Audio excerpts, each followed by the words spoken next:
Okay. One Piece chapter 915. I've kind of shifted a little bit. You know, I was one of those people that said Zoro and Tashigi, but I'm looking at it now and yo, you got Zoro and Okiku. I could kind of see that right there, man. Like, yo, let me just step out for a second, man, because Okiku is putting in work. This is how you write a female character right here, man. You're like, she's not in a situation where she's allowing herself to be rescued and saved. Like when push comes to shove, you know, one minute she's like, oh no, I'm gonna hide behind Zoro, and then the next minute she's slicing off the top knot of Urashima. And it's one of those things where it's just like you backed her in the corner and she's coming out swinging. Like that's huge. That's huge. I like that right there, man. I like that a lot. You know, it's very, in my opinion, you know, it's very rare. You know, Oda, when he gets a chance to go like on the fan service route, you know, he's on that fan service tip, and that's not what you're seeing here. You're not really seeing that here. You know, Okiku is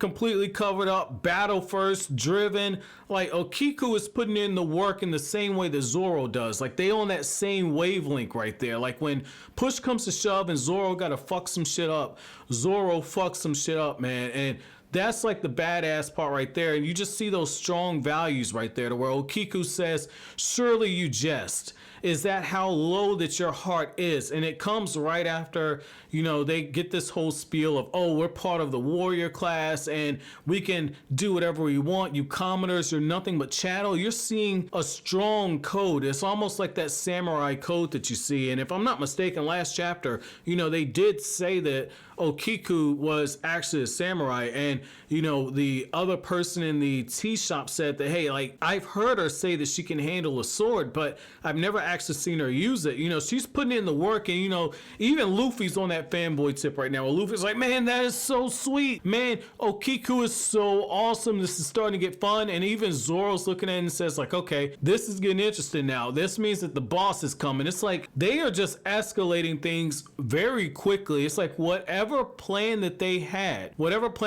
it's going out of the window right away. And it makes you wonder, how the hell did Law think that he and Luffy were going to coexist, especially in a situation like this? Because look at what happened on Dressrosa. Law had this really badass plan and Luffy kind of went off the rails. At the end of the day, it all worked out. But, you know, Luffy is just escalating things even faster than he's done before. It's like the further Luffy goes and the closer he gets to the One Piece of Stew, Luffy is just absolutely losing it and going absolutely crazy. Like, I like this aspect of Luffy as a character, man, this unpredictable nature. And I gotta say, as far as for setting real stakes and setting the stage and building the tension, this is good, because what you see early on is, you know, you have it where Tama, she's got that flashback where she's being told like, hey, you cannot under any circumstances show your ability. You cannot show them that you can actually tame animals. You cannot show them your powers, because your powers are going to be wanted by the enemy. And it makes sense because Kaido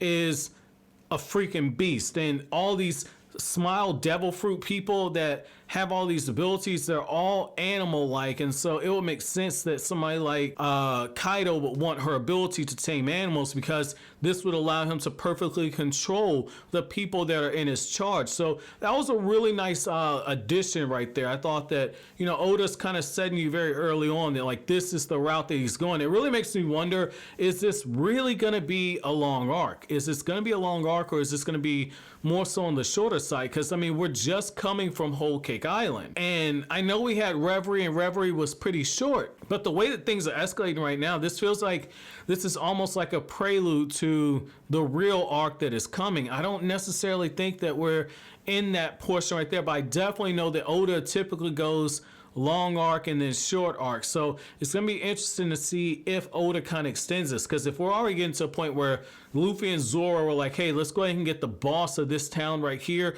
that's like coming up to Kaido's doorstep, and basically instead of knocking on the door, or instead of just slowly driving into the driveway, this man's doing a burnout in front of the driveway before actually driving up to the front doorstep. Like, they're on some disrespectful shit. Like, I could kind of see this being the big grand arc that we get in the story, because more than likely somebody's going to show up to rein Luffy and Zoro in, because they are raising fuss right now. And what's so crazy is that, you got, Holdem, who has the lion smile fruit. Holdem looks like he's going to be somebody that is pretty damn powerful, but at the same time, he's a freaking idiot. And so it's really making me wonder, is this going to be a scenario to where, as things really start kicking off, if this is actually going to be an actual fight, or if this is going to be a situation where Luffy just fodderizes everybody, similar to what Luffy did once he saw, like, okay, I can't just scream out loud that I'm looking for Tama, so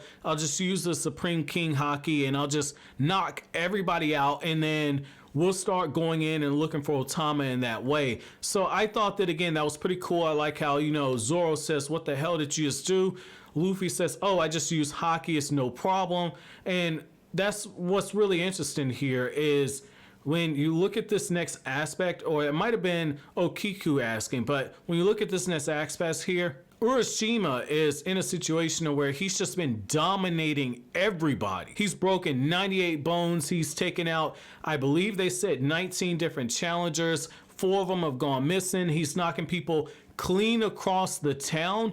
And what's so interesting about that is, like, this dude looks like he's going to be a huge problem. And yet this kind of reminds me of, I believe it was Long Island. That's the island where you had the Foxy Pirates, where, you had Zoro and Sanji. They teamed up at one point and they were just taking out these big overgrown creatures that they are fighting. I'm really wondering, is this going to be a situation where Zoro ends up stepping in and fighting alongside Kiku, and they end up taking down Urashima in this way? Or is Kiku going to just step in and just fodderize Urashima? Is that the route that Oda's going to be going on that end? Because if that is, that's a really good way to get Kiku over, and to establish this as somebody that could potentially join the Straw Hats later on. Again, it might be reaching, because Luffy's already got a swordsman. When you look at how Luffy adds people to the crew, Luffy typically adds people based on what they actually bring. He's not just bringing any old person in there. Maybe Kiku joins the Straw Hat